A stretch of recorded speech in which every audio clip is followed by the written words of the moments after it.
Full secret. ಇಲ್ಲ ಇದು ಹೇಳ್ಬಿಟ್ರೆ ಆಮೇಲೆ IT ರೇಡ್ ಮಾಡ್ಬಿಡ್ತಾರೆ. ಅಷ್ಟೊಂದು ಕೊಟ್ಟಿದ್ದಾರೆ. ಓ ಮೈ ಗಾಡ್. ಸರ್ಕಸ್ 7-8 ಕೋಟಿ ಮಾಡಿದೆ, ಡೈರೆಕ್ಟ್ ಆಗಿ ಕೋಟಿ ಮಾಡ್ತಾ ಇದ್ದಾರೆ. ನನಗೂ ಇದಕ್ಕೆ ಸಂಬಂಧ ಇಲ್ಲ. ಸಿಗರೇಟ್ ಇಟ್ಕೊಳ್ಳೋ ಸ್ಟೈಲ್ ಎಲ್ಲ ಹುಡುಗರು ತುಂಬಾ ಇಂಪ್ರೆಸ್ ಮಾಡಿತ್ತು, ಅಲ್ಲ ಸ್ವಲ್ಪ ರುಚಿಗಿಪ್ಸಿತ್ತು, ನಿಮ್ಗೂ ಇಂಪ್ರೆಸ್ ಮಾಡ್ಬೋದು. ಹುಡುಗಿರಿಗೂ ಅದೇ ಇಷ್ಟ ಆಗತ್ತೆ. ನಾನು ತುಂಬಾ ಸಂಸ್ಕೃತ ಎಲ್ಲ ಮಾತಾಡ್ತೀನಿ, ಯಾರಿಗೂ ಗೊತ್ತಾಗಲ್ಲ ಅಷ್ಟೇ. ಮದ್ವೆ ಯಾವಾಗ ಅಂತ ಕೇಳಿದ್ರು, ನಾನಂದ್ರೆ ಈ ಮದ್ವೆಗಿದ್ದು ಏನಿಲ್ಲ, ಆತರ ಪ್ಲಾನ್ ಇಲ್ಲ ನಂದು. ಆಮೇಲೆ ಕೇಳಿದ್ರು ಸಿನಿಮಾ ಬಗ್ಗೆ. ನಾನು ಫೆಬ್ರವರಿ 7 ಸಿನಿಮಾ ರಿಲೀಸ್ ಒಂದೇ, ಇವ್ರು ಎರಡನ್ನೂ ಕೊಲಾಬ್ ಮಾಡಿ ಮದ್ವೆ ಫೆಬ್ರವರಿ 7 ಅಂತ ಹಾಕಿದ್ರು. ನಾವು ಕೋಪ ಬಂದಾಗ ಆ ಒಂದು ಪದ ಯೂಸ್ ಮಾಡದೆ ಇದ್ರೆ ಅದು ಇನ್ಕಂಪ್ಲೀಟ್. ಅಂದ್ರೆ ಮಂಗ್ಳೂರಿಗೆ ಅಂತ ಹೇಳೋದಕ್ಕೆ ಸಾಧ್ಯ ಇಲ್ಲ, ಬ್ಯಾ ಅಂತ ಶುರು ಆಗುತ್ತೆ. ಇಂಟರ್ವ್ಯೂ ಮಾಡ್ಬೇಕಾದ್ರೆ ಶಿಲ್ಪಾ ಶೆಟ್ಟಿ ಅವ್ರು ಬಂದಿದ್ರು ಮಂಗ್ಳೂರಿಗೆ. ಸೊ ಆವಾಗ ಅವ್ರ ಹತ್ರ ನಾನೇನೋ ಪ್ರಶ್ನೆ ಕೇಳಿದಾಗ ಅವ್ರು ಒಂದ್ ಸ್ವಲ್ಪ ಗರಂ ಆಗಿ ಉತ್ತರ ಕೊಟ್ಟಿದ್ರು. ಅದ್ರ ಅವ್ರಿಗೆ ಕೇಳಿದೆ, ನಂಗೆ ಗೊತ್ತಿಲ್ಲ, ತುಂಬಾ ಹಿಂದೆಯಿಂದ ಆಗಿದೆ, ಫಸ್ಟ್ ಯಾವ್ದೊಂದು ಯೋಚನೆ ಮಾಡ್ತೀನಿ ಅಂತಂದ್ರು. ಪಕ್ಕದಲ್ಲಿ ಕೂತಿರೋರ್ಗೆ ಮಾಡ್ಬಿಡ್ತಾರೆ. ದುಶ್ಮನ್ ಕಹಾ ಹೈ ಅಂದ್ರೆ ಬಗಲ್ ಮೇ. ಹಾಯ್ ಎಲ್ರಿಗೂ ನಮಸ್ಕಾರ, ನಾನ್ ಮನು ಅಂಡ್ ವೆಲ್ಕಮ್ ಟು ಖಡಕ್ ಸಿನಿಮಾ. ಇವತ್ತು ನನ್ನ ಜೊತೆ ನನ್ನ ಶೋ ಅಲ್ಲಿ ರೂಪೇಶ್ ಶೆಟ್ಟಿ ಅವರು ಮತ್ತೆ ಜಾನ್ವಿ ಕಾರ್ತಿಕ್ ಅವ್ರದಾರೆ. ಅವ್ರ ಸಿನಿಮಾ ಅಧಿಪತ್ರ ಅತಿ ಶೀಘ್ರದಲ್ಲಿ ಅಂದ್ರೆ ಫೆಬ್ರವರಿ 7 ರಿಲೀಸ್ ಆಗ್ತದೆ. ಬನ್ನಿ ಮಾತಾಡ್ಸೋಣ ಅವ್ರನ್ನ. Welcome to show sir. ನಮಸ್ಕಾರ. Thank you. ಇಲ್ಲಿ ಕೂತಿದ್ರಿ ನೀವು ಇಷ್ಟು ದಿನ, ಈಗ ಅಲ್ಲಿ ಕೂತ್ಕೊಂಡಿದ್ದೀರಾ, ಹೆಂಗನ್ಸ್ತದೆ? ಇಲ್ಲಿ ಸ್ವಲ್ಪ ಕಂಫರ್ಟೇಬಲ್ ಆಗಿ ಕೂತಿದ್ದೀನಿ. ಸ್ವಲ್ಪ ಚೆನ್ನಾಗಿದೆ ಅಂದ್ರೆ ಅಲ್ಲಿಗಿಂತ ಇಲ್ಲಿ ಈಸಿ. ಇಲ್ಲಿ ನಮ್ಮ ಸಿನಿಮಾ ಬಗ್ಗೆ ನಮ್ಮ ಬಗ್ಗೆ ಕೇಳ್ತೀರಾ, ಅಲ್ಲಾದ್ರೆ ನಾವು ಯಾರನ್ನ ಇಂಟರ್ವ್ಯೂ ಮಾಡ್ತೀವೋ ಎಲ್ಲರದು ರಿಸರ್ಚ್ ಮಾಡ್ಕೊಂಡು ಹೋಗ್ಬೇಕು, ಯಾವ ಸಿನಿಮಾ ಮಾಡಿದ್ರೆ ಅದು ಕೆಲಸ ಜಾಸ್ತಿ, ಸ್ವಲ್ಪ ಈಸಿ ಇಲ್ಲಿ. ಓಕೆ. ಅಂಡ್ ನೀವು ಇಲ್ಲಿ ಕೂತ್ಕೊಂಡು ಇಷ್ಟು ವರ್ಷಗಳ ಕಾಲ ನಮ್ಮನ್ನ ಎಂಟರ್ಟೈನ್ ಮಾಡಿದ್ರಿ, ಅಲ್ಲಿರೋರ್ನ ಕಾಲೆಳಿತಾ ಇದ್ರಿ. ಇವತ್ತು ನಾನೊಂದು ಗೇಮ್ ನೋಡಿ ತೊಗೊಂಬಂದಿದ್ದೀನಿ. ಸೊ ನಿಮ್ಮಿಬ್ಬರನ್ನ ಸ್ವಲ್ಪ ಆಟ ಆಡ್ಸೋದಕ್ಕೆ. ಸೊ ಈ ಗೇಮ್ ರೌಂಡ್ ಹೆಸರು to know more about #to know more about Rupesh Shetty and Jahnavi Karthik ಅಂತ. ರೆಡಿನಾ? ಯಾ. ಸೊ ಇದರಲ್ಲಿ ನಿಮ್ಮ ಜೀವನದ ಮೊದಲುಗಳು ಅಂದ್ರೆ ಫಸ್ಟ್ ಆಫ್ ಯುವರ್ ಲೈಫ್ ಬಗ್ಗೆ ಮಾತಾಡೋಣ. ಅದನ್ನ ಒನ್ ವರ್ಡಲ್ಲಿ ಬೇಕಾದ್ರೂ ಆನ್ಸರ್ ಮಾಡ್ಬೋದು, ಇಲ್ಲಾಂದ್ರೆ you have a beautiful experience ಅದರಲ್ಲಿ, ಅದನ್ನ ಶೇರ್ ಮಾಡ್ಕೊಳ್ಳೋದು ಮಜಾ ಇದೆ ಅಂತಂದ್ರೆ ನೀವು ಅದನ್ನ ಎಕ್ಸ್ಪ್ಲೈನ್ ಮಾಡ್ಬೋದು. Take your own time. ಓಕೆನಾ? ನೋಡೋಣ ಯಾರ ಮೊದಲುಗಳು ಜೀವನದಲ್ಲಿ ಚೆನ್ನಾಗಿದೆ ಅಂತ. ಹಂಗಂತ ಸುಳ್ಳು ಹೇಳಂಗಿಲ್ಲ ಅಲ್ವಾ? ಎಸ್. ಸೊ ನಿಮ್ಮ ಜೀವನದ ಆರ್ಟಿಸ್ಟ್ ಆಗಿ ಮೊದಲ ಡೈಲಾಗ್ ನೆನಪಿದ್ಯಾ? ನಾನು ಹರಿಶ್ಚಂದ್ರನ್ ಮಗನ್ ಪಾತ್ರ ಮಾಡಿದ್ದೆ, ಲೋಹಿತ್ ಅಶ್ವಂತ್. ಸೊ ಅದು ನೆನಪಿದೆ ನನ್ಗೆ ಮೋಸ್ಟ್ಲಿ. ಸಿನಿಮಾದಲ್ಲಿ ನನ್ನ ತುಳು ಸಿನಿಮಾ ನಾನು ಮೊದಲು ಶೂಟ್ ಆಗಿದ್ದು ಐಸ್ ಕ್ರೀಮ್ ಅಂತ. ಅದು ತುಂಬಾ ಡೈಲಾಗ್ ಇದೆ ಅದರಲ್ಲಿ. ಕ್ಲೈಮ್ಯಾಕ್ಸ್ ಒಂದು ಸ್ವಲ್ಪ ನೆನಪಿದೆ. ಅದ್ ನೆನಪಿದೆ. ನಿಮ್ದು? ಅದೇ ಸ್ಕೂಲಲ್ಲಿ ಇರುವಾಗೆಲ್ಲ ನಾನು ಈ ಹೂವು ಮಾರೋದು ಅದೆಲ್ಲ ಇರ್ತಿತ್ತಲ್ವಾ, ಫ್ಯಾನ್ಸಿ ಡ್ರೆಸ್, ಅದಕ್ಕೆ ಮಾಡ್ತಾ ಇದ್ದೆ. ಇನ್ನೇನು ಹೂವು ಅನ್ಕೊಂಡು. ಅದು ಬಿಟ್ಟರೆ ಗಿಚ್ಚಿ ಗಿಲಿಗಿಲಿ, ಅದಕ್ಕಿಂತ ಮುಂಚೆ ನನ್ನಮ್ಮ ಸೂಪರ್ ಸ್ಟಾರು. ಈ ಸಿನಿಮಾದಲ್ಲಿ ಫಸ್ಟ್ ಸೀನು ಪೊಲೀಸ್ ಸ್ಟೇಷನ್ ಸೀನೇ ಇದ್ದಿದ್ದು. ಸೊ ಅದೇ ನಾನು ಈಗ ಅವರಿಂದ ಕ್ವಶನ್ ಸ್ಟಾರ್ಟ್ ಮಾಡ್ತಿದ್ದೆ, ನೀವು ಪ್ರಿಪೇರ್ ಆಗಿ ಟೈಮ್ ಸಿಕ್ತಿತ್ತು, ನಿಮ್ಮಿಂದ ಸ್ಟಾರ್ಟ್ ಮಾಡ್ತೀನಿ. ಆಕ್ಚುಲಿ ನಿಮ್ಮ ಮೊದಲ ಸಿನಿಮಾದ ರೆಮ್ಯುನರೇಷನ್ ಏನು? ಅಯ್ಯಯ್ಯೋ, ಇದು ಫುಲ್ ಸೀಕ್ರೆಟ್. ಇಲ್ಲ ಇದು ಹೇಳ್ಬಿಟ್ರೆ ಆಮೇಲೆ IT ರೇಡ್ ಮಾಡ್ಬಿಡ್ತಾರೆ. ಅಷ್ಟೊಂದು ಕೊಟ್ಟಿದ್ದಾರೆ. ಓ ಮೈ ಗಾಡ್.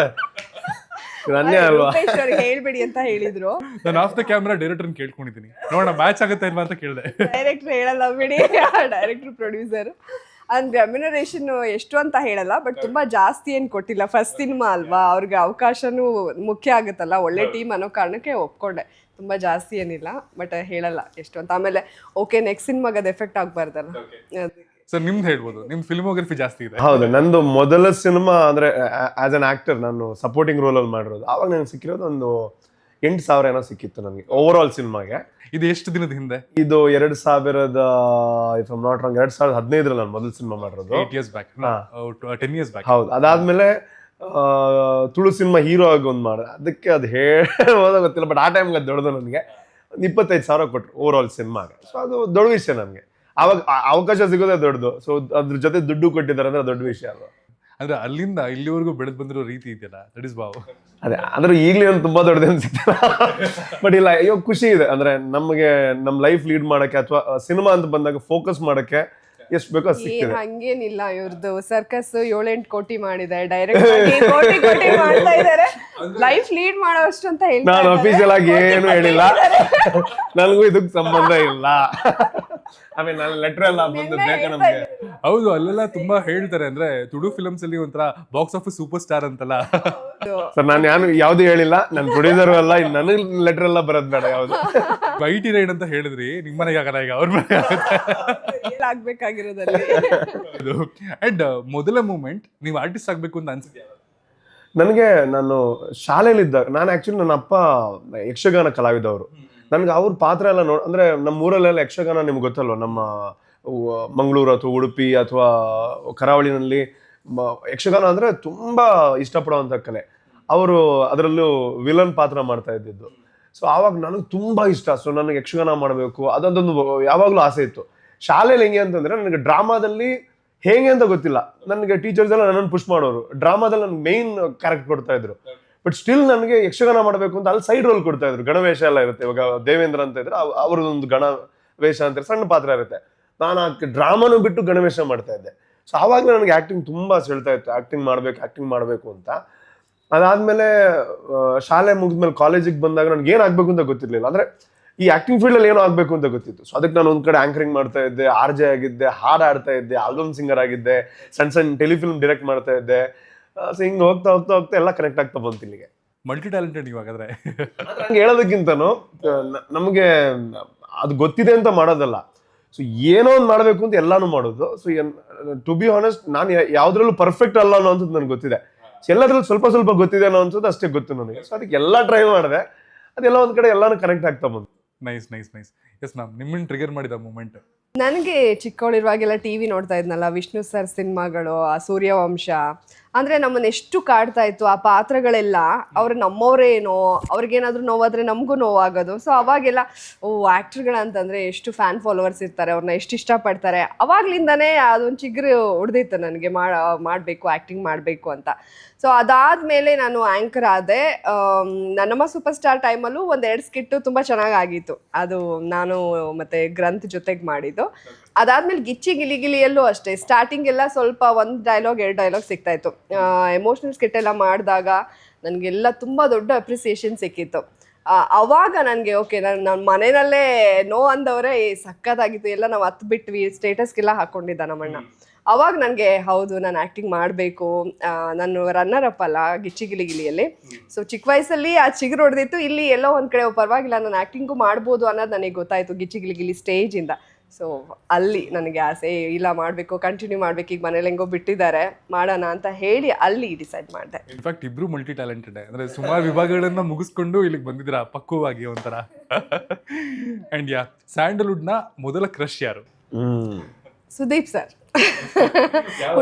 ಹುಚ್ಚ ಸಿನಿಮಾ ನೋಡಿ ಇವಾಗ್ಲೂ ನನಗೆ ಅವ್ರು ಎಷ್ಟೇ ಸಿನಿಮಾ ಮಾಡಿದ್ರು ಆ ಸಿನಿಮಾದಲ್ಲೇ ಇಷ್ಟ. ಅವರ ಆ್ಯಕ್ಟಿಂಗು, ಅದು ಇವಾಗಲೂ ಆ ಸಿಗರೇಟ್ ಇಟ್ಕೊಳ್ಳೋ ಸ್ಟೈಲು, ಇಲ್ಲಿ ಬಾ ಅಂತ ಕರೆಯೋದು, ಅಂದರೆ ಒಂಥರ ಹೆಂಗೆ ಹುಡುಗ ಒಂದು ಫುಲ್ ಖಡಕ್, ನಿಮ್ಮ ಖಡಕ್ ನ್ಯೂಸ್ ಥರನೇ ಫುಲ್ ಖಡಕ್ ಆಗಿದ್ರಲ್ಲ. ಸೊ ಅವ್ರೆಲ್ಲ ಓವರ್ ಆಲ್ ಸಿನಿಮಾಗಿಂತ ಅದೇ ಸಿನಿಮಾ ಇಷ್ಟ. ಕ್ರಶ್ ಅಂತ ಅಂದರೆ ಓಕೆ, ಆ ಸಿಗರೇಟ್ ಇಟ್ಕೊಳ್ಳೋ ಸ್ಟೈಲ್ ಎಲ್ಲ ಹುಡುಗರು ತುಂಬಾ ಇಂಪ್ರೆಸ್ ಮಾಡಿತ್ತು, ಅಲ್ಲ ಸ್ವಲ್ಪ ರುಚಿಗೆಪ್ಸಿತ್ತು, ನಿಮ್ಗೂ ಇಂಪ್ರೆಸ್ ಮಾಡ್ಬೋದು. ಹುಡುಗಿರಿಗೂ ಅದೇ ಇಷ್ಟ ಆಗತ್ತೆ, ಏನೋ ಸ್ವಲ್ಪ ಯುನೀಕ್ ಆಗಿದ್ರೆ. ಎಲ್ಲರಿಗಿಂತ ಸ್ವಲ್ಪ ಏನೋ ರಫ್ ಆ್ಯಂಡ್ ಟಫ್, ಏನೋ ಮ್ಯಾನ್ಲಿ ಆಗಿರ್ತಾರಲ್ಲ, ಸೊ ಇಷ್ಟ ಆಗ್ತಾರೆ. Nice ma'am. ಸರ್, ನಿಮ್ಮ ಸ್ಯಾಂಡಲ್ವುಡ್ ಕ್ರಶ್ ಮೊದಲ? ಆಬ್ವಿಯಸ್ಲಿ ಎಲ್ಲರ ಹತ್ರ ಕೇಳಿದ್ರು ಒಂದು ಉತ್ತರ ಅಂತ ಬಂದೇ ಬರುತ್ತೆ, ರಮ್ಯಾ ಮೇಡಮ್ ಅಂತ. ಯಾರಂಗೆ ಕೇಳಿದೀನಿ, ನನಗೆ ಗೊತ್ತಿರಂಗೆ ಒಂದು 50 ಜನ ಕೇಳಿದೀನಿ, ಸೆಲೆಬ್ರಿಟೀಸ್ನ ಇನ್ಕ್ಲೂಡಿಂಗ್ ಮೀ. ನನಗೂ ರಮ್ಯಾ ಮ್ಯಾಮ್ ಅಂತ 49 ಮೆಂಬರ್ಸ್. ಅದು ಕೆಲವೇನು ಅಂತಂದ್ರೆ ಎಲ್ಲರೂ ಹಂಗೆ ಹೇಳಿನೇ ನಮ್ಗದೊಂದು ಬಂದ್ಬಿಡುತ್ತೆ, ರಮ್ಯಾ ಅವ್ರ ನಮ್ ಫಸ್ಟ್ ಕ್ರಶ್, ಅದು ಚೇಂಜ್ ಮಾಡಂಗಿಲ್ಲ ಅಂತ. ಸೊ ಇನ್ನೊಂದು ಅಂತಂದ್ರೆ ರಚಿತಾ ರಾಮ್ ಅವ್ರು ನಂಗೆ ತುಂಬಾ ಇಷ್ಟ ಆಕ್ಚುಲಿ. ಸೊ ನನ್ ಖುಷಿ ಏನು ಅಂತಂದ್ರೆ ಅವ್ರ ಜೊತೆ ಆಕ್ಟ್ ಮಾಡುವಂತ ಅವಕಾಶ ಕೂಡ ಸಿಕ್ತು. ಸೊ ಹಾಗೆ. ಸೊ ಸ್ಯಾಂಡಲ್ವುಡ್ಗೆ ಬಂದ್ಮೇಲೆ, ಇಲ್ಲಾಂದ್ರೆ ತುಳು ಫಿಲ್ಮ್ ಸ್ಟಾರ್ಟ್ ಮಾಡಿದ್ಮೇಲೆ ಮೊದಲ ಫ್ಯಾನ್ ಬಾಯ್ ಮೂಮೆಂಟ್ ಅಥವಾ ಫ್ಯಾನ್ ಗರ್ಲ್ ಮೂಮೆಂಟ್ ನಿಮಗಾಗಿದ್ದು? ನನಗೆ ಸಿನಿಮಾ ಅಂತ ಬಂದಾಗ ನಾನು 8 cinema back to back flop ಆಗಿತ್ತು. ಸೊ 9ನೇ ಸಿನಿಮಾ ನಾನು ತುಳುನಲ್ಲಿ ಮೊದಲು ಡೈರೆಕ್ಟ್ ಮಾಡಿದಂಥ ಗಿರಿಗಿಟ್ ಸಿನಿಮಾ, ತುಂಬಾ ಕಡೆ ಹೇಳಿದ್ದೀನಿ. ಬಟ್ ಅದು ಹೆಂಗಿತ್ತು ಅಂತಂದ್ರೆ ಇದು ಡೂ ಆರ್ ಡೈ, ಅದು ಲಾಸ್ಟ್ ಚಾನ್ಸು. ಅದು ವರ್ಕೌಟ್ ಆಗಿಲ್ಲ ಅಂತಂದ್ರೆ ಆಯ್ತು, ಆಮೇಲೆ ದುಬೈಗೆ ಹೋಗೋದು ಅಂತ ನನ್ನ ಪ್ಲಾನ್ ಇದ್ದಿದ್ದು. ಸೊ ಆವಾಗ ನನಗೆ ಈ ಶುಕ್ರವಾರ ಸಿನಿಮಾ ರಿಲೀಸ್ ಆಗುತ್ತಲ್ಲ, ಸೊ ಗುರುವಾರ ನಾನು ನನ್ನ ಕಾಂಟ್ಯಾಕ್ಟಲ್ಲಿ ಎಷ್ಟೆಷ್ಟು ನಂಬರ್ ಇದು ಎಲ್ರಿಗೂ ಪರ್ಸನಲ್ ಕಾಲ್ ಮಾಡಿದ್ದೆ, ಅಣ್ಣ ನಾಳೆ ನೋಡಿ ಅಣ್ಣ ಪ್ಲೀಸ್ ಅಣ್ಣ ಹಂಗೆ ಅಂತ. ಸೊ ಶುಕ್ರವಾರದ ದಿನ ಒಂದು ಬೆಳಿಗ್ಗೆ ಓಕೆ ಇತ್ತು ಕ್ರೌಡು, ಮಧ್ಯಾಹ್ನನೂ ಒಂದು ಸ್ವಲ್ಪ ಚೆನ್ನಾಗಿತ್ತು. ಸಂಜೆ ಹೊತ್ತು ನೋಡಿದಾಗ ಅಲ್ಲಿ ಎಲ್ಲ ಶೋಸು ಸೋಲ್ಡ್ ಔಟ್ ಆಗಿತ್ತು. ಆಲ್ಮೋಸ್ಟ್ ಮಂಗಳೂರಲ್ಲಿ ಟಿಕೆಟ್ ಸಿಗದೆ ಸುರತ್ಕಲ್ಗೆಲ್ಲ ಹೋಗಿ ನೋಡೋ ಅಂಥದ್ದೆಲ್ಲ ಸಿನಾರಿಯೋ ಇತ್ತು. ಸೊ ಆ ಮೊದಲ ಹೌಸ್ಫುಲ್ ಶೋ ನೋಡಿದೆ ಅಲ್ವಾ ನಾನು, ಅಂದ್ರೆ ಫುಲ್ಲಿ ಪ್ಯಾಕ್ಡ್, ಮೇ ಬಿ ಒಂದು ಸಂಜೆ 4 ಗಂಟೆಗೇನೋ ಇರ್ಬೋದು ಅದು.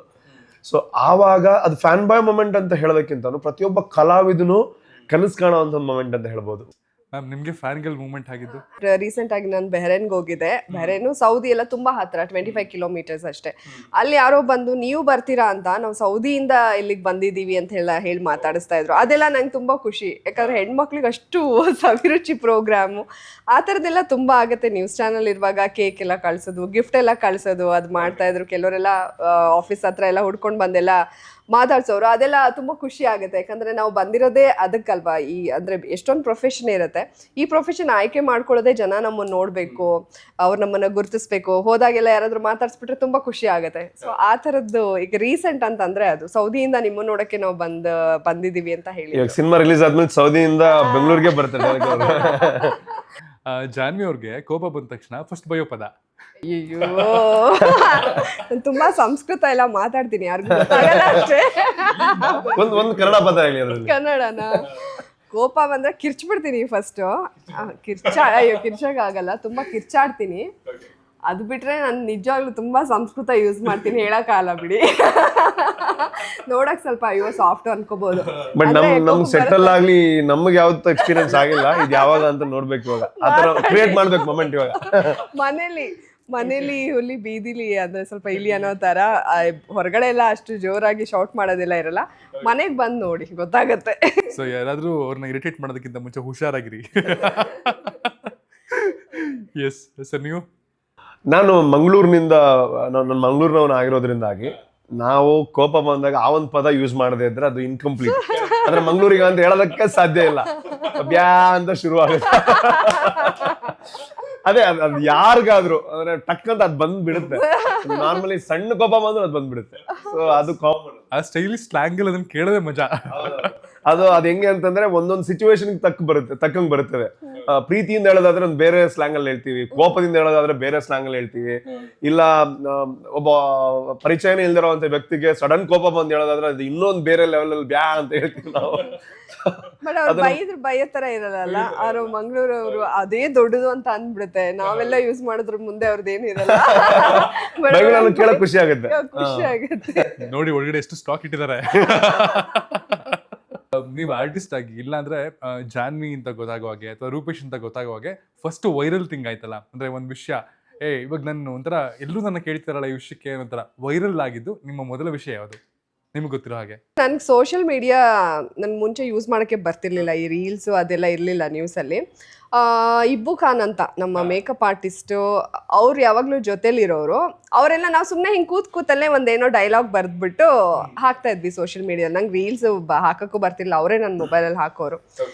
ಅದೇ ಹುಟ್ಟಿದ ಹಾಸನ, ಬೆಳೆದಿದ್ದು ಮೈಸೂರು, ಓದಿದ್ದು ತುಮಕೂರು, ಬದುಕ್ತಾ ಇರೋದು ಬೆಂಗಳೂರು, ಟೋಟಲಿ ಕರ್ನಾಟಕ ನನ್ನೂರು ಅಂತ ಸುಮ್ಮನೆ ಕುತ್ಕೊಂಡು ಮಾಡಿದ್ವಿ.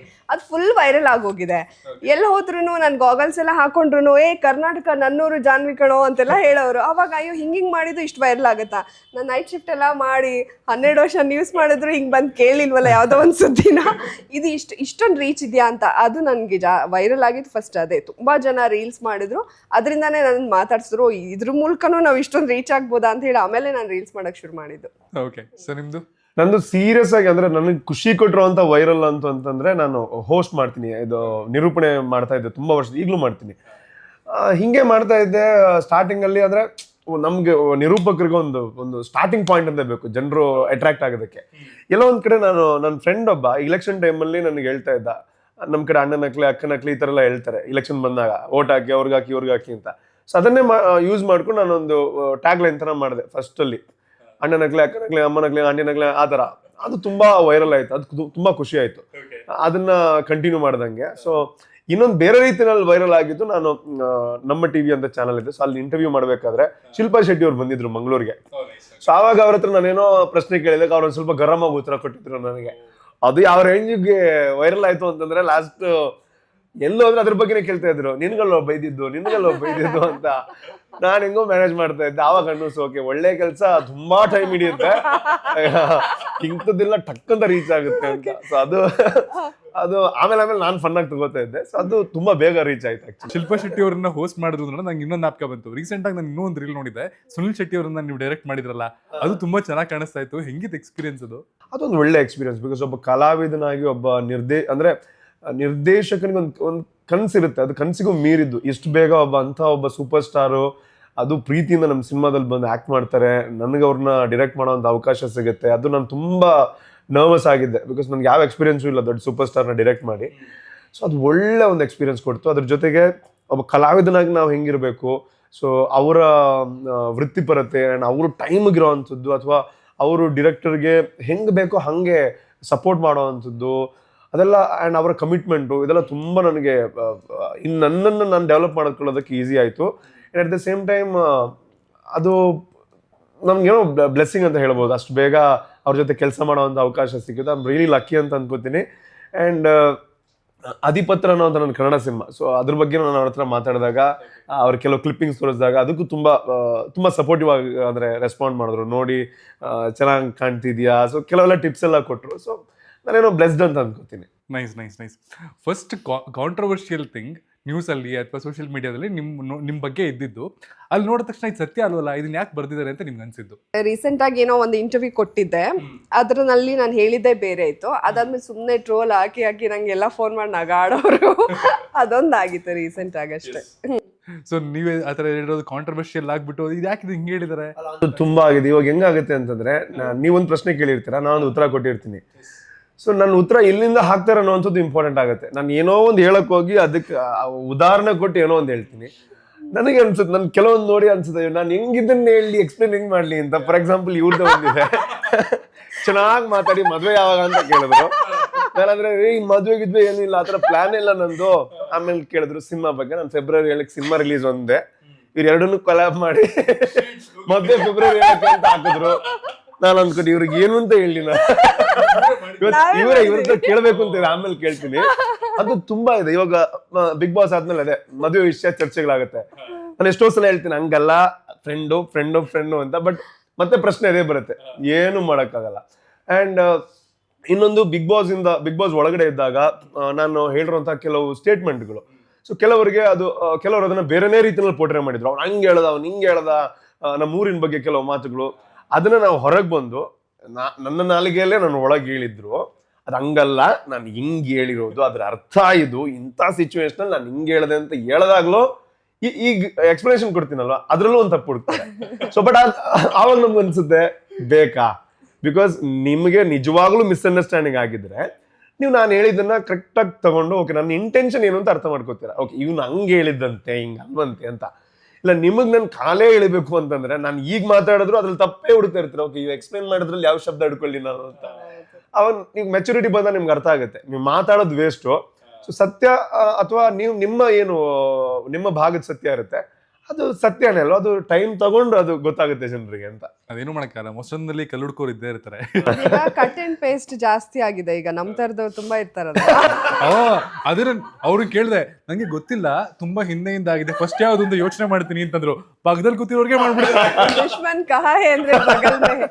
ಇಲ್ಲ ಅದು ನಾವು ಇಲ್ಲ ಪಾಪ ಅವ್ರು ಫನ್ ಆಗಿ ಹಾಕಿದಾರಲ್ಲ. ಹಾಕಿದ್ವಿ. ಇಲ್ಲ ನಂಗೆ ತುಂಬಾ ಜನ ಕೇಳಿದ್ರೆ ಮದುವೆ ಬಗ್ಗೆ ಎಲ್ಲ ಮಾತಾಡ್ತಿದ್ದೀನಿ, ನಾನು ಏನು ಮಾತಾಡಲ್ಲ, ಫುಲ್ ಇಂಟರ್ವ್ಯೂ ನೋಡೋದ್ರಲ್ಲಿ ಗೊತ್ತಾಗುತ್ತೆ. ಅದು ನಮ್ಮ ಡೈರೆಕ್ಟರ್ ವಿಕ್ಕಿ ಅಂತ ಇದ್ದಾರೆ, ನಾನು ಅವ್ರ ನಂಬರ್ ಕೊಡಿ ಅಂತ ಅಧಿಪತ್ರ ಹೋಗ್ತಾ ಇದೆ, ಅವ್ರದ್ದು ಐಡಿಯಾ ಇದು. ನೀವು ಮದ್ವೆ ಯಾವಾಗ ಅಂತ ಕೇಳಿದ್ರಲ್ಲ, ಅಷ್ಟು ಇಟ್ಕೊಳ್ಳೋಣ, ಫೆಬ್ರವರಿ 7 ಹಾಕೋಣ.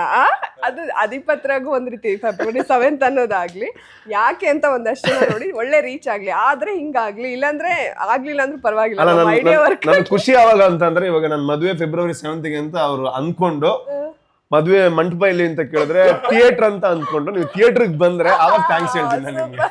ಹಂಗಾಗ್ಲಿ ಬಿಡಿ, ನಮ್ ಉದ್ದೇಶ ಇದ್ದಿದ್ದಷ್ಟೇ. ನಮ್ಗೇನೋ ಕಾಂಟ್ರವರ್ಸಿ ಮಾಡ್ಬೇಕು ಇವರಿಬ್ರು ಮಧ್ಯೆ ಅಂತ ಒಳ್ಳೆ ಉದ್ದೇಶ ಆಯ್ತು ಅದ್ರ ಹಿಂದೆ, ಹಾಗಾಗಿ ನಮ್ದೇನ್ ತಪ್ಪಿಲ್ಲ. ಇಲ್ಲ ನಾನು ಅದನ್ನ ಫನ್ ಆಗಿ ಹೇಳಿದ್ದು, no problem. First wow moment ಅಂತ ನಿಮ್ಗೆ ಅನ್ಸಿದ್ದು ಸ್ಯಾಂಡಲ್ವುಡ್ ಬಂದ್ರೆ, ಏಯ್ ವಾವ್ ನಾನೊಬ್ಬ ನಟ ಆಗಿದ್ದೀನಿ ಅಂಡ್ ವಾವ್ ಅನ್ನೋ ಫೀಲಿಂಗ್ ಬರ್ತಿದ್ಯಲ್ಲ ನಂಗೆ ಇಲ್ಲಿ ಅಂತ ಅನ್ಸಿದ್ ಯಾವಾಗ? ವಾವ್ ಅನ್ನೋಂಥದ್ದು ನನ್ನ ಮೊದಲ ಸಿನಿಮಾ ರಿಲೀಸ್ ಆದಂತಹ ಸಮಯ. ಸೊ ಡೇಂಜರ್ ಝೋನ್ ಅಂತ ಕನ್ನಡ ಸಿನಿಮಾ ರಿಲೀಸ್ ಆದಾಗ, ಬಿಕಾಸ್ ಅದೊಂದು ಕನಸಿತ್ತು. ಅಂದರೆ ಮೊದಲ ಸಿನಿಮಾ ರಿಲೀಸ್ ಆಗಿದ್ದೆ ಅದು ನನ್ನ ಪ್ರಕಾರ. ಅದಾದ್ಮೇಲೆ ತುಳು ರಿಲೀಸ್ ಆಗಿದ್ದು. If I'm not wrong. ಹೌದು. ನಮಗೆ ಆವಾಗ ಹೆಂಗೆ ಅಂತಂದ್ರೆ ಅದೊಂದು ಕನಸು ಇತ್ತು, ಹೌದು. ಬಟ್ ಅಷ್ಟು ಬೇಗ ಅದು ಸತ್ಯ ಆಗುತ್ತೆ, ಥಿಯೇಟ್ರಲ್ಲಿ ನಮ್ಮ ಸಿನಿಮಾ ಬರುತ್ತೆ. ಅವಾಗ ನಮ್ಗೆ ಆ ಮೆಚುರಿಟಿನೂ ಇಲ್ಲ. ಸೊ ಏನು ತಪ್ಪು ಮಾಡಿದ್ದೀನಿ, ಏನು ಸರಿ ಮಾಡಿದ್ದೀನಿ, ಮುಂದೆ ಅದು ಯಾವುದು ಗೊತ್ತಿಲ್ಲ. ಸೊ ಆ ಮೊಮೆಂಟ್ ಇದೆ ಅಲ್ವಾ, ಥಿಯೇಟರ್ ಸೀಟಲ್ಲಿ ಎಷ್ಟು ಜನ ಇದ್ದಾರೆ ಅದು ಬೇರೆ ವಿಷಯ, ಜನ ಜಾಸ್ತಿ ಏನೂ ಇರಲಿಲ್ಲ. ಸೊ ನಮ್ಮನ್ನ ನಾವು ಥಿಯೇಟ್ರಲ್ಲಿ ನೋಡೋದು ಅದು ಒಂದು ವಾವ್ ಮೊಮೆಂಟು. ಇನ್ನೊಂದು ವಾವ್ ಮೊಮೆಂಟ್ ಏನು ಅಂತಂದರೆ, ಹಿಂದೆ ನಂದು ಆ್ಯಕ್ಚುಲಿ ಇದು 6ನೇ ಕನ್ನಡ ಸಿನಿಮಾ. ಸೊ ಕೆಲವರು ಅಂದ್ಕೊಂಡಿದ್ರೆ ಮೊದಲ ಕನ್ನಡ ಸಿನಿಮಾ ಅಂತ. ಬಟ್ ಇವಾಗ ಒಂದು ಸ್ವಲ್ಪ ಸೀರಿಯಸ್ ಆಗಿ ನನ್ನ ಸಿನಿಮಾ ಬರ್ತಾ ಇದೆ ಕನ್ನಡ ಅಂತ. ಮೇ ಬಿ ಬಿಗ್ ಬಾಸ್ ಆದ್ಮೇಲೆ ಜನರಿಗೆ ಪರಿಚಯ ಆಗಿದೆ, ಹಂಗಿರ್ಬೋದು. ಸೊ ಸೀರಿಯಸ್ ಆಗಿ ಮಾತಾಡ್ತಾರೆ, ಆವಾಗ ಒಂದು ಸ್ವಲ್ಪ ಖುಷಿ ಆಗುತ್ತೆ. ವಾವ್ ಅಂತ ಅನ್ನಿಸ್ತಾ ಇದ್ರು ಖುಷಿ ಆಗುತ್ತೆ. ಓಕೆ, ನನ್ನ ಸಿನಿಮಾನು ಸೀರಿಯಸ್ ಆಗಿ ತಗೋತಾ ಇದ್ದಾರೆ, ಕನ್ಸಿಡರ್ ಮಾಡ್ತಿದ್ದಾರೆ ಅಂತ. ಯಾ, ನೈಸ್. Yes ma'am. ನನಗೆ ಈ ಸಿನಿಮಾ ಆದಮೇಲೆ ತುಂಬ ಸೋಷಿಯಲ್ ಮೀಡಿಯಾದಲ್ಲಿ ಪೇಪರಲ್ಲೆಲ್ಲ ಬಂದಾಗ ನನಗೆ ನಾನು ತುಂಬ ರೆಸ್ಪೆಕ್ಟ್ ಮಾಡೋ ಒಬ್ಬ ಫ್ರೆಂಡ್ ನನಗೆ ಕಾಲ್ ಮಾಡಿ, ಯಾರಿಗೂ ಇಷ್ಟೊಂದು ಸಿಗಲ್ಲ, ಮೊದಲನೇ ಸಿನಿಮಾಗೆ ಎಷ್ಟೊಂದು ನಾನೇ ಪೇಪರಲ್ಲಿ ತುಂಬ ನೋಡಿದೆ ಅಂತೆಲ್ಲ ಹೇಳಿದರು. ಅವಾಗ ನಂಗೆ ತುಂಬ ಖುಷಿ ಆಯಿತು, ಇವ್ರ ತನಕ ಎಲ್ಲ ರೀಚ್ ಆಗ್ತಾ ಇದೆಯಲ್ಲ. ಸಿನಿಮಾ ಮುಹೂರ್ತದಲ್ಲೂ ಅಷ್ಟೇ ಎಷ್ಟೊಂದು ಕಡೆ, ಎಲ್ಲ ಕಡೆ ಪೇಪರು, ಆರ್ಟಿಕಲ್ಸು ಎಲ್ಲ ಕಡೆ ನಮ್ಮದೇ ಬಂದಿತ್ತು. ಸೊ ಅವಾಗ ನಂಗೆ ತುಂಬ ಖುಷಿ ಆಯಿತು. ಈಗ ಇವ್ರು ಹೇಳ್ದ ಹಾಗೆ ಮೊದಲನೇ ಸಿನಿಮಾನ ಥಿಯೇಟ್ರಲ್ಲಿ ಹೋಗಿ ನೋಡಿದಾಗ ಜನ ನೋಡುವಾಗ ನಮ್ಮ ಸಿನಿಮಾ ನೋಡ್ತಾ ಇದ್ದಾರೆ, ಅದು ಇನ್ನೂ ಮೋಸ್ಟ್ಲಿ ನಮ್ಗೆ ತುಂಬ ಖುಷಿ ಆಗ್ಬೋದು. ಬಟ್ ಅವತ್ತು ನನಗೆ ತುಂಬ ಖುಷಿ ಆಯಿತು, ಯಾಕಂದರೆ ಅಲ್ಲಿ ತನಕ ರೀಚ್ ಆಗಿದೆ. ಅವರೆಲ್ಲ ಫೋನ್ ಮಾಡಿ ಅವರೆಲ್ಲ ನೋಡ್ತಾರೋ ಇಲ್ವೋ ಅಂತ ಅಂದ್ಕೊಂಡ್ರೆ ಯಾರಿಗೂ ಇಷ್ಟೊಂದು ಸಿಗಲ್ಲ, ನಾನೇ ಪೇಪರಲ್ಲೆಲ್ಲ ನೋಡಿದೆ ನಿಮ್ಮ ಸಿನಿಮಾ. ಸೊ ಅವಾಗ ತುಂಬ ಖುಷಿ ಆಯಿತು ನನಗೆ. ನೈಸ್. So hash